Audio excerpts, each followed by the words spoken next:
I am a mom of 2 girls, an executive and a life coach. I am a facilitator, marketing strategist, currently a doctorate candidate, and run my own business, run 2 NGOs, one for people who have survived cancer, so living with cancer, and another one for women in a small business called Diamonds Women's Network.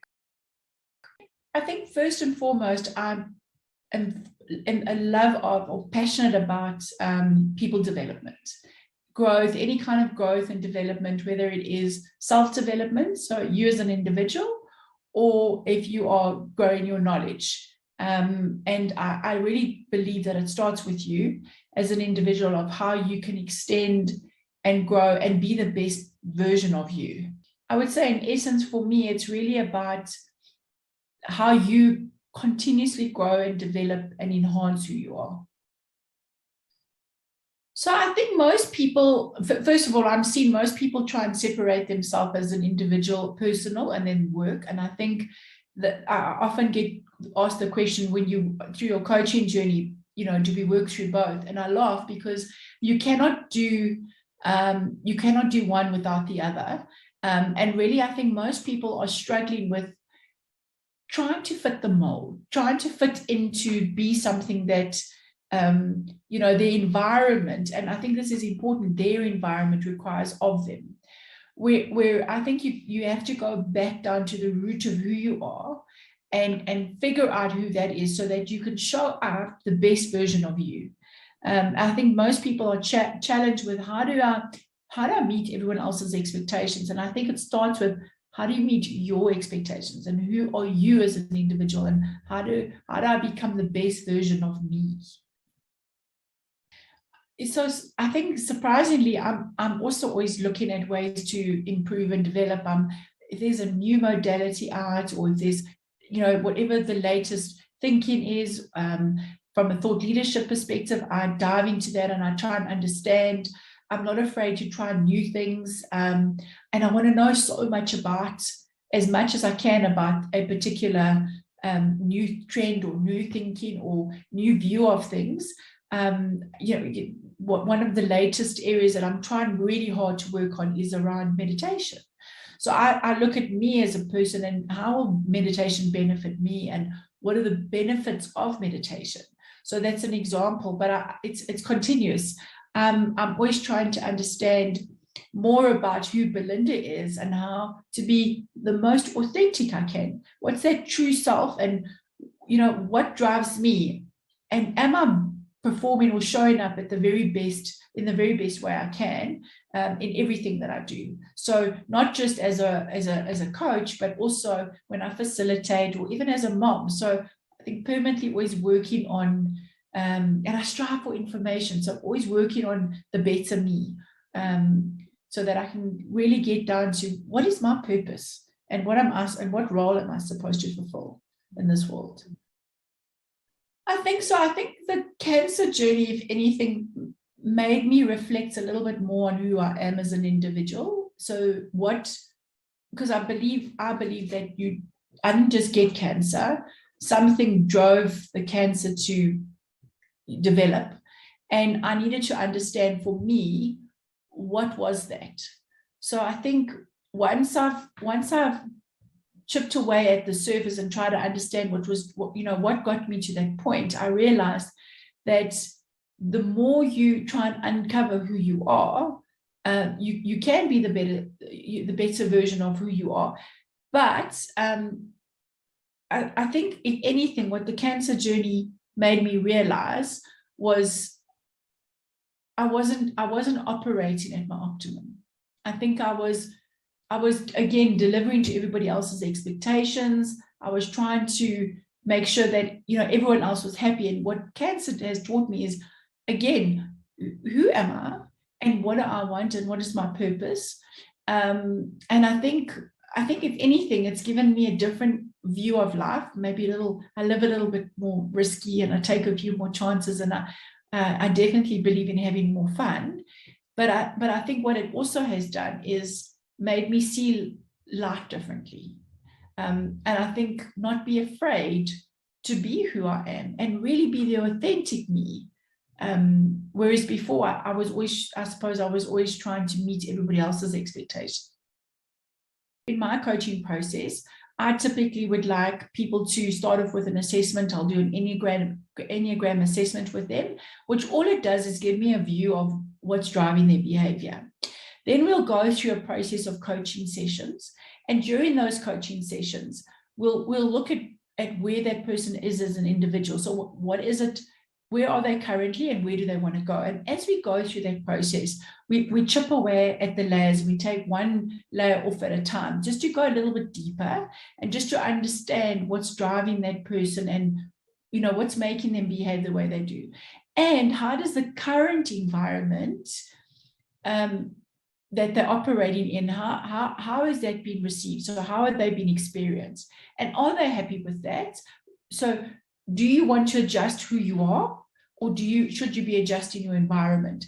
And once we understand that, I think we go through a journey of trying to get to the essence of who that person is. And are they happy with that person? And how should we then adjust behavior to fitting that environment? And then, I often should we look at a personal branding process where we say, what's happened to me? This person that I've become today, am I happy with that person? And again, what do I want to adjust? And how are people experiencing me? So we almost do like a 360, trying to understand that. And then I think the part for me, which is most exciting, is we build on the future. So we look at where do I want to be in 5 years? Because I do think we should be looking forward, opposed to, yes, we need to go back to some extent to understand the behavior. But what's more exciting is, where do I want to go? And I think that's what's a big driver for me as an individual is, who do I want to be? And am I happy with who that person is? And what else is in store for me? And am I working towards that? Because it's all about growth and development, in my opinion. So I think the impact that I am currently making is when I do work with individuals, I see how they take the knowledge and the process, and if they apply it to all areas of their life, I've seen the magic that happens. It's not my magic, it's their magic. It's their aha moments. It's their reflection on, oh, I didn't realize this about myself. Oh, that's an opportunity. So it's that individual moments of just awakening within. So I think that's important. And then the impact that I'm trying to make, again, it is about personal development, but I see the impact that I'm trying to make more on some of the other areas that I focus on. And that's more around my 2 NGOs, where with women who are in small business, I think there's nothing more rewarding than helping people develop and grow in their business. And I can see, if we collaborate and we share and we join forces, we can be stronger together. So I'm passionate about women's growth, and also not just women of my age group, or, also about the youth, and to see how they can grow and develop, because I think women are definitely have more of a platform than before, and we really need to embrace that. And then from a cancer perspective, the living with cancer, for me, that is, I know what it was like going through that process, and I know what a lonely journey it was. So for me, to be a support, but also to make a difference with our patient-led cancer registry, for me, is how do we impact the cancer community as a whole, and help with some of the real areas of need, which is around medication and treatment and knowledge more than anything.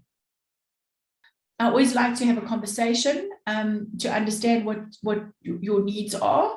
And then what I would do is I prepare a proposal, a high-level proposal, and then more than anything, I think in the first meeting, we'll set objectives. Once we've set objectives, I will then hold you accountable in our sessions going forward. And our sessions vary. I try not to see anyone more than 12 times. It's not therapy, it's a coaching process, and we have a target that we work towards and objectives that we're driving. So I try and do that. And within that process, so you'll go through an assessment with the Enneagram. Once we've done the Enneagram, I will then build it in the session. I don't necessarily debrief you on the Enneagram immediately, and then we'll work. And I typically see you for an hour and probably, let me say it again, I typically see you for an hour and a half to 2 hours at a session. And I normally only like to see you every 2 weeks, because I also believe it's important that you have time to reflect on the process and to reflect on the learning and to implement some of the stuff that we've worked through. So we'll see you every second week, and then the sessions they're your sessions. And I think more than anything, the session, I will hold you accountable, but whatever you have on your heart at that particular time, or the space in your journey, I will then bring it into. So the session is run mostly by gut. I feel where you are. The skill that I bring to the table and mastered is really how I take you through your journey to achieve your objectives. And then we work through that. I will then at any stage debrief you. If you want input from other individuals, I call it my 360 assessment, where we get feedback. And it really is just feedback, where we ask people to give us a view of how they experience you. We create that questionnaire together. I then get feedback, and then we use that in our coaching sessions. And we also only use what's relevant. So it's your session 100%. If the feedback is negative, or we don't feel that it's valid, we don't use it. And then what happens is that we'll go through the process, if it's required, of personal branding. A lot of people would say, I'm stuck in my life, and this is where I am, and this is how I want to be perceived. So we almost do a bit of personal reflection to say, how are you showing up in your space, in the different roles that you play, and are you happy with that? And I'll use a simple question: if you left the room, then what would you want people to think about you or say about you? And then we'll really end off with a vision, a 5-year vision. Sometimes that seems quite onerous, but we plan into where do you want to go and what is it that you want to do. And that is basically the sessions. Again, I try not to see you for more than 12. What I find with some of my clients is that they'll come for a top-up 6 months later or a year later. And we literally pick up where we left off. So it's quite easy. So simple. It's either through our website or email, belinda@wagnerconsulting.co.za, or at belinda@learningedge.co.za, or my cell number 083-325-3100. And I'm on all the social platforms as well, LinkedIn, Facebook, etc.